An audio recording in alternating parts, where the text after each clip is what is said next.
વાર્તા સોનાની બિલાડી. સોનાની બિલાડી એક પ્રખ્યાત ગુજરાતી વાર્તા છે જે પ્રકૃતિ, સુખ અને મનુષ્યની સ્વાભાવિક મમતા વિશે ઊંડા વિચાર આપે છે. આ વાર્તા એ રીતે લખાઈ છે કે જેમાં એક સાદી અને ઇતિહાસીઓથી ભરેલી કથા મળે છે જે ભાવનાત્મક અને મનોવૈજ્ઞાનિક દ્રષ્ટિએ ખૂબ જ અસરકારક છે. આ વાર્તામાં સોનાની બિલાડીનો પ્રેમ અને તેના માટેની કાળજી એક ઉદ્દેશ્ય છે જે માનવીય સ્વભાવની ઊંડી લાગણીઓ અને સંબંધોને સ્પર્શે છે.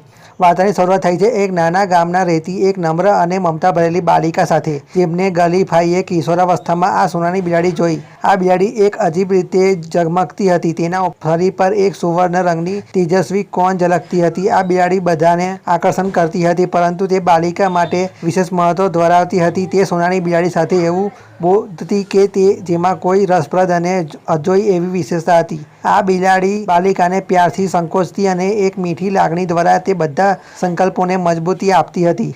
એક દિવસ ગામમાં એક મહત્વપૂર્ણ પ્રસંગ જોરશોરથી આવી રહ્યો હતો જ્યાં ગામના બધા લોકો એક મહત્વપૂર્ણ મેળાવડાની તૈયારી કરી રહ્યા. તે કાર્યક્રમના સભ્યના કારણે આમંત્રણ મળવું ખૂબ જ મહત્વપૂર્ણ હતું. બાલિકા પણ આ કાર્યક્રમનો ભાગ બની રહી હતી. આ દરમિયાન સોનાની બિલાડી તેની જિંદગીમાં એક પરિપ્રેક્ષ્યના પાત્ર તરીકે ઊભી હતી. તેના સ્વભાવ, મમતા અને લાગણીઓના પ્રતીક તરીકે તે મજબૂત બની રહી હતી.